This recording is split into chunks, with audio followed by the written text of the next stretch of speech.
Yellow background with Stargardt's Connected logo showing a stylish eye with a star in the center. A text appears, Stargardt's Connected, raising awareness, giving support, seeking a cure.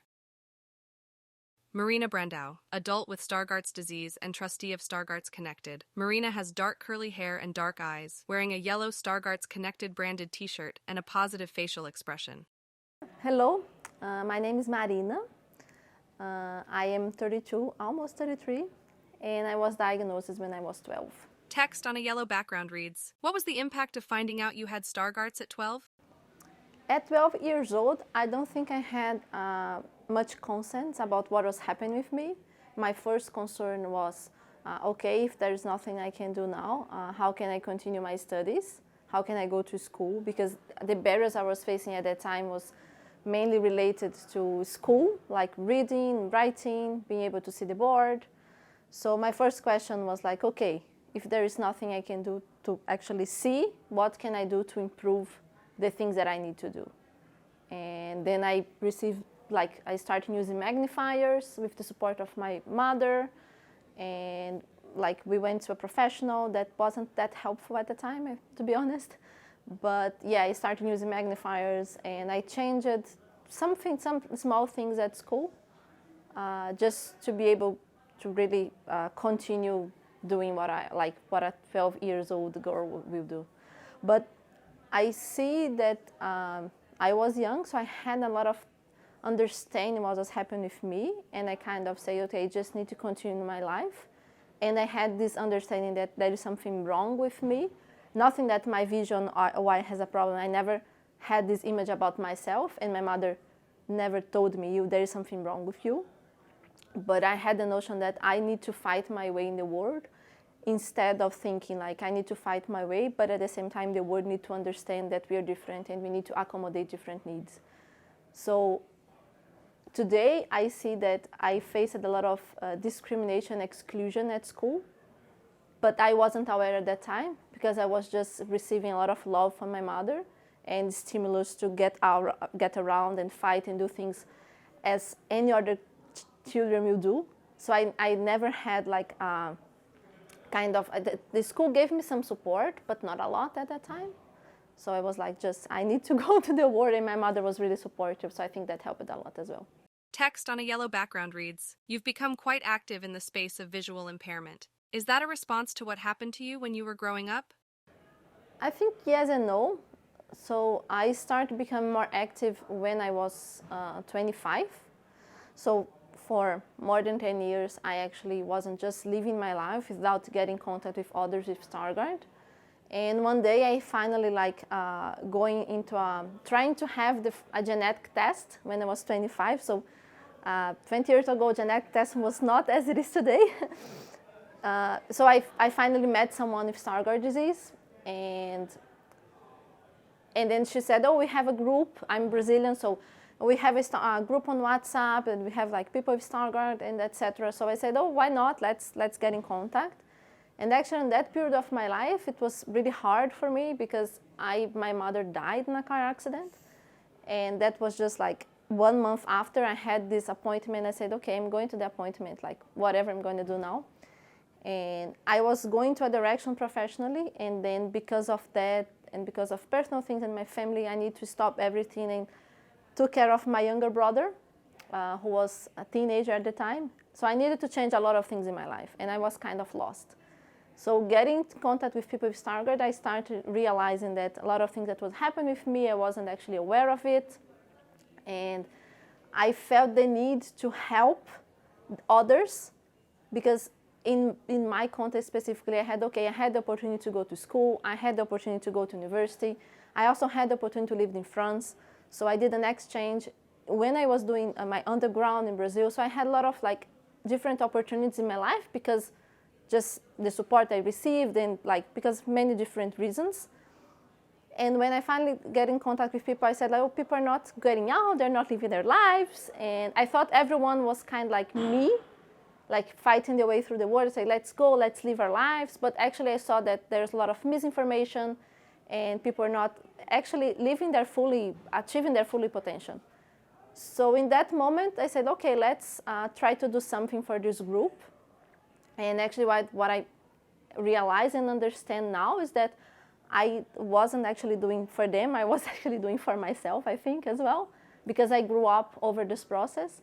And when getting into the context and understanding the needs of other people with Stargardt disease, and understanding the general needs in our community, like this inherited retinal disease, access to health, access to diagnose, genetic tests, fighting for research to improve our quality of life, and also fighting for the rights of disabled people, I got passionate about it. Text on a yellow background reads, "What kind of work do you do in the eye sector?" I do a lot of work with inclusion, diversity, and focus more on the rights of disabled people and improving and changing the awareness of that. I also want to continue my, I would say, academic life. I just finished a master's on innovation, public policy, and public value, and I plan to do a PhD soon.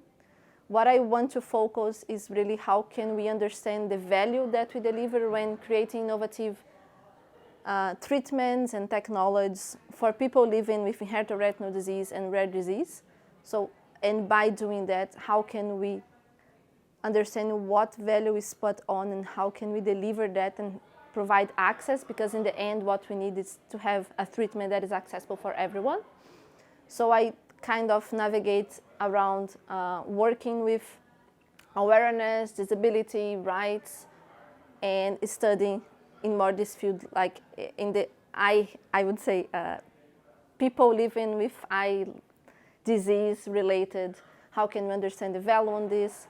I'm also the chair of the Retina International Youth Council, and there I do a lot of work organizing conference and getting this youth. It's between 18 to 35, so I'm not that young anymore, but I'm still on the age, and I hope I can contribute to that as well, like bringing youth people who are living with sight loss together and understanding their way and what they want to achieve in the future, what they want now. So I do a lot of things. It's kind of summarizing, but it's, in a way, everything is kind of related. Text on a yellow background reads, "How did you find out about Stargardt's Connected, and what can we do in the future to make it more effective?" I heard about Stargardt Connected because I was living in Brazil, and then I was moving to the UK to start a master's, and I said, oh, I have this community in Brazil with people with Stargardt disease. I haven't mentioned, but yes, I'm a part of Retina International, I'm a part of Retina Brazil, I'm a part of Retina Iberoamerica. I helped to found Retina Iberoamerica, and I'm also a coordinator in the Stargardt group in Brazil and a trustee in the Stargardt Connected. So there's a lot of connections there. But I said, oh, let's try to find a community there, like with those living in Stargardt. And then I find the website. At the time we were living like the COVID pandemic, everyone was online, and Stargardt was doing some amazing events on Zoom. So if there is these events on Zoom, I recommend it to participate and to join. And then I got in contact with meeting people online, participate in the meetings, and people are so lovely and receptive. And we had live chats, nice conversations.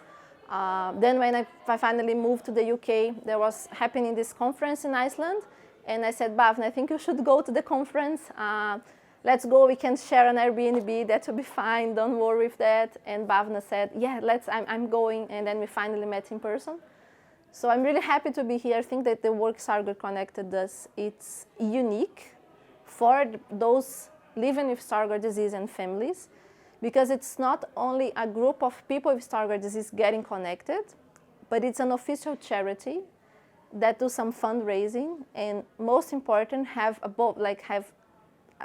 three-dimensional connection. So it connects with the patients, it connects with the researchers, and connected with the public sector in general. So how can we promote change effectively? So I think this is quite unique for the Stargardt disease. It's the only thing in the world that has this. We have some groups here and there, but they don't have all these things together and doing some work that can effectively transform. And what I think, in my perspective, Stargardt Connect is doing really well, and the focus should continue to be on this: how can we support patients, but simultaneously be connected with the researchers and showing those who are doing clinical trials and investigate on Stargardt that we are here to support them and help them to achieve something that will be good for everyone. Text on a yellow background reads, what would you advise someone who was recently diagnosed with Stargardt's? I would say that Stargardt doesn't define us. It's just a small part of ourselves. So I'm much more than someone with Stargardt disease. I'm a woman. I have much more things like I'm married a woman. I like to dance. I like to drink some wine in the evenings. There is much more than just having Stargardt disease. I know some days can be tough and we're gonna cry. I cry some days. I get mad some days. Why I can see that, but there is nothing wrong with us. It's just as the world is not prepared to receive how amazing we are, and we are amazing. So it's just embrace everything that we have, that it's good on yourselves. And if you cry, cry one day, but the other day, go ahead and smile and do something fun. Text on a yellow background reads, is there anything you'd like to say that we didn't discuss? I just would like to say that for sometimes when you see your children losing vision, I think it can be really tough, but take care, of course, love and all of that, but don't overprotect. I would say, like, don't overprotect. Like, sometimes there's your son, your daughter is not a victim of anything. He's not suffering of anything. Something's going on that doesn't happen with a lot of people, but there is nothing wrong. So don't overprotect. Let our son or our daughter experiment in the world, I would say. Text on a yellow background reads, visit stargartsconnected.org.uk to find out more about our community. On the bottom, Stargardt's Connected logo shows a stylish eye with a star in the center. A text appears, Stargardt's Connected, raising awareness, giving support, seeking a cure.